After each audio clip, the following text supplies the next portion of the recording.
அடைக்கல தாயாக திருமந்த நகரில் கொடுவேற்றிருக்கும் திவ்ய சந்தமரி தசனேவிஸ் தாயே, உமது மகிமைக்காக இந்த தங்கத்தேர் பவனியானது நாங்கள் எடுக்கின்றோம். இந்த தங்கத்தேரானது ஜெவமாலை மணிகளை குறிக்கும் வண்ணம் 53 அடி உயரத்தில் பல்வேறு வேத சாஸ்திர முறைமைப்படி அமைந்த தங்கத்தேரானது பரதகுல தலைவர் சிங்கினோர் டோம் கவரியல் தென்குரு ஸ்வாஸ் மோத்தோஸ் தலைமையில் வடிவமைக்கப்பட்டதாகும். இந்த தங்கத்தேரானது 12 ஆண்டுகள் பெரு முயற்சியினடை அமைக்கப்பட்டு பலவித சாஸ்திர முறைப்படி பரதகுல சிற்பி நேவிஸ் பொன்சேகா அவர்களால் தங்கத்தேரானது செய்து முடிக்கப்பட்டதாகும்.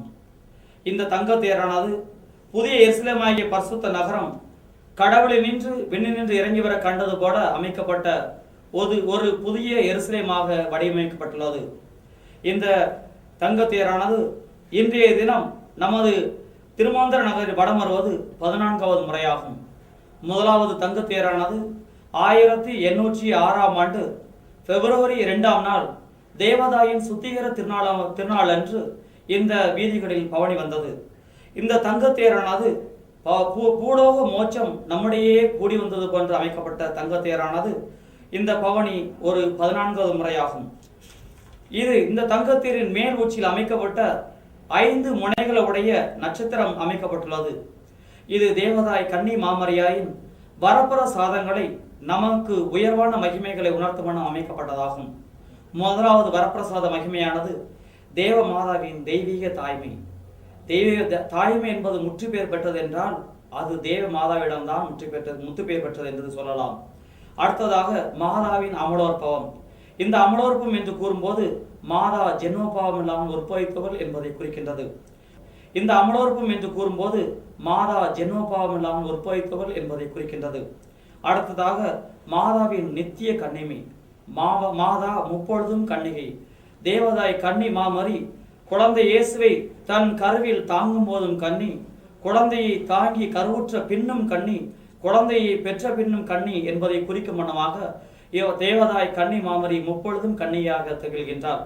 4வது வரப்பிரசாத உண்மையானது தேவ மாதா வரப்பிரசாதத்தின் வாய்க்கால். தேவனிடமிருந்து நமக்கு கிடைக்கின்ற வரப்பிரசாதங்களை எல்லாம் தேவதாய் கன்னி மாமரி நமக்கு வழங்கக்கூடிய வரப்பிரசாதத்தின் வாய்க்காலாக அமைக்கப்பட்ட வரப்பிரசாதங்களை எல்லாம் தேவதாய் கன்னி மாமரி நமக்கு வழங்கக்கூடிய வரப்பிரசாதத்தின் வாய்க்காலாக அமைக்கப்பட்டால் என்பதை இந்த நட்சத்திரம் அமைக்கப்பட்ட 4வது முனையானது நமக்கு வரையறுத்து கூறுகின்றது. 5வது முனையானது தேவதாய் கன்னி மாமரியானவள் பரலோகத்தினுடைய வாசல். தேவன் பரலோகத்திலிருந்து இந்த பூலோகத்திற்கு வரவிருக்கும் வாசலாக தேவதாய் கன்னி மாமரியை தேர்ந்து கொண்டாள் என்பதை குறிக்கும் வண்ணத்தில் இந்த 5வது முனையாக அமைக்கப்பட்டுள்ளது. தேவதாய் பரலோக பூலோகத்தின் வாசல். இந்த நட்சத்திரமானது அமைக்கப்பட்டதின் கீழே நவ கிரகணங்களும் தேவதாயை வடவருவது போல 9 பொன் விண்மீன்கள் அமைக்கப்பட்டுள்ளது. இந்த 9 பொன்மீன்களானது நவ கிரகணங்களும் தேவதாய் கன்னி மாமரியை வடம் வருவது போல அமைக்கப்பட்டுள்ளது. தேவதாய் கன்னி மாமரி சூரியனை ஆடையாக அணிந்து பொன் நிலவை தனது பாதரணைக்காக அமைந்த வண்ணம் அமைக்கப்பட்டிருக்கின்றார்கள். இந்த தேவதாய் கன்னி மாமரியை புடைசூலும் வண்ணமாக இந்த 9 மீன்களானது அமைக்கப்பட்டுள்ளது. இந்த மீன்களுக்கு அடியிலே நட்சத்திரத்தில் எழுதப்பட்டுள்ள 7 கதிர்களானது 7 கொடைகளை நமக்கு அளிக்கும் வண்ணம் அமைக்கப்பட்டுள்ளது. இந்த 7 கொடைகளை தாங்கிய வண்ணம் அமைக்கப்பட்டுள்ள இந்த கதிரானது பொன் மகுடத்தின் மீது அமைக்கப்பட்டதாகும். தேவதாய் கன்னி மாமரி பரலோக பூலோக ராக்கினியாக முடிசூட்டப்பட்டவள் என்பதை குறிக்கும் வண்ணமாக இந்த பொன் மகுடமானது தேரின் மேற்பகுதியில் அமைக்கப்பட்டுள்ளது. இந்த தேரின் மேற்பகுதியில் அமைக்கப்பட்ட பொன் மகுடத்திற்கு கீழே அமைக்கப்பட்டுள்ள தட்டானது இதில் பிதாவிடமிருந்து சுதனிடமிருந்து புறப்படுகின்ற பரிசுத்த ஆவியானவரின் அமைப்பை குறிக்கும் வண்ணம் பரிசுத்த ஆவியானவர் புறா வடிவத்தில் அதன் அமைக்கப்பட்டுள்ளார். அதன் மற்றொரு பகுதியான அன்னை ஆவே மரியே வாழ்க என்பதை குறிக்கும் வண்ணத்தில் ஏஎம் என்ற அந்த அடையாள சின்னமானது அமைக்கப்பட்டுள்ளது. மற்றொரு பகுதியில் பார்க்கும்போது தமதிருத்துவத்தை குறிக்கும் வண்ணத்தில் தமதிருத்துவத்தின் சின்னமான அடையாளம் முக்கோணம் மேல் நோக்கி அமைந்த வண்ணம் அமைக்கப்பட்டுள்ளது. இந்த முக்கோணத்தின் நடுவிலேயே தமதிருத்துவத்தை குறிக்கும் வண்ணத்தில் கண் ஆனது அமைக்கப்பட்டுள்ளது. அடுத்த பகுதியில் தேவ நற்கரணையை குறிக்கும் வண்ணத்தில் தேவ கிண்ணத்தின் மேல் தேவ நற்கரணை அமைக்கப்பட்டுள்ள அந்த அடையாளமானது தேவ நற்கரணையை ஏந்திய தாய் என்பதை குறிக்கும் வண்ணமாக அந்த அடையாள சின்னமானது நமக்கு அமைக்கப்பட்டுள்ளது.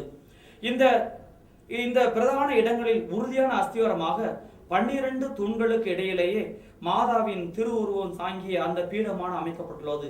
இந்த 12 தூண்களும் மாதா 12 கோத்திரங்களுக்கும் தாயாக, மாதா 12 கோத்திரங்களுக்கும் தலைவியாக விளங்குகின்றார் என்பதை குறிக்கும் வண்ணம் இந்த 12 தூண்களும் வண்ணமயமாக இரத்தின கற்கள் பதிக்கப்பட்ட தூண்களாக அமைக்கப்பட்டுள்ளன. இந்த மாதாவின் 12 தூண்களை சுற்றிலும் 12 அரசர்கள் அமைக்கப்பட்டுள்ளனர். இந்த 12 அரசர்களில் மூவர் தேவ சுதனை தரிசிக்க வந்த மூவர் ஆவார்கள். தேவாதி தேவனை தன் உதரத்தில் தாங்கி அந்த தேவனை பெத்லகேம் நகரில் பெற்றெடுத்த அன்னையை தரிசிப்பதற்காக வந்த 3 அரசர்களான கஸ்பார் ராஜா, பல்தசார், மெல்கியோஸ் ஆகியவர்கள் புதிய ஏற்பாட்டின் அரசர்களாக இங்கே வடிவமைக்கப்பட்டு இந்த தங்க தேரில் அமைக்கப்பட்டுள்ளனர். மேலும் 9 அரசர்கள் பழைய ஏற்பாட்டில் யூத அரசர்களை குறிக்கும் வண்ணத்தில் வலிமைமிக்க போர் வீரர்களான இந்த அரசர்கள் நமக்கு காண்பிக்கப்பட்டுள்ளனர். இந்த அரசர்கள் சாலமோன் அரசன், தாவீது அரசன், யெரொபெயாம் அரசன், சவுல் அரசன், யோராம் அரசன், எசேக்கியாஸ் அரசன், ஆசாஸ் அரசன், யோசியாஸ் அரசன், யோசபாத் அரசன் ஆகிய 9 பேரும் இங்கே அடங்குவார்கள். இந்த தேரின் அஸ்திவாரத்தில் 12 புனிதர்களின் திருவுருவம் தாங்கிய இந்த வடிவமானது இந்த தேரின் அஸ்திவாரத்தில் அமைக்கப்பட்டுள்ளது. இதில் 4 பேர் சுவிசேஷகர்கள் ஆவார்கள். இந்த 4 பேர்களும் தேவனின் சுவிசேஷத்தை நமக்கு பறையறுத்த 4 ஆவார்கள். அவர்கள் புனித அருளப்பர், புனித லூகாஸ், புனித மார்க்கு, புனித மத்தேயு ஆவார்கள். இவர்கள் தங்கள் சுவிசேஷத்தின் சின்னங்களை அறிவிக்க வண்ணம் அவர்கள் கரங்களில் கழுகு, எருது, சிங்கம், மனிதம் ஆகிய முகங்கள் அமைக்கப்பட்டுள்ளன. மேலும் இந்த தேரில் சுற்றியுள்ள மீதி 8 பேரும் பெண்கள் ஆவார்கள்.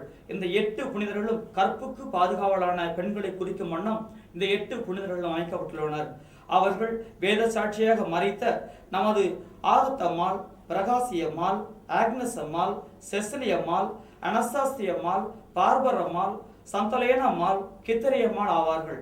அஸ்திவாரத்தின் பின் 4 முனைகளிலும் அதன் 4 கிளிகள் அடங்கிய முகமானது அங்கே பாண்டிய நாட்டின் சின்னங்களாக அமைக்கப்பட்டுள்ளன.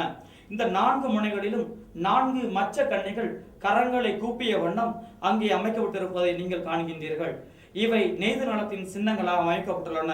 இவ்வாறு அமைக்கப்பட்ட பூலோக மோட்சமானது இந்த திருமாந்திர நகரையே நமது வளம் வருவதை போல் அமைந்திருப்பது, நாமும் அதனோடு செல்வது, சம்மணசுகள் புடைசூழ இந்த மோட்சமானது இந்த நகரில் வீதி வருவதை நமக்கு குறிப்பதாக அமைந்திருக்கின்றது.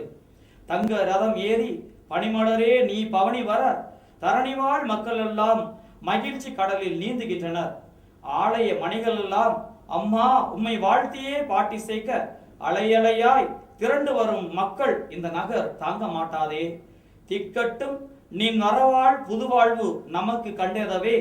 திருமந்திர நகர் மண்ணே புண்ணியம் நீ என்ன செய்துவிட்டாய்.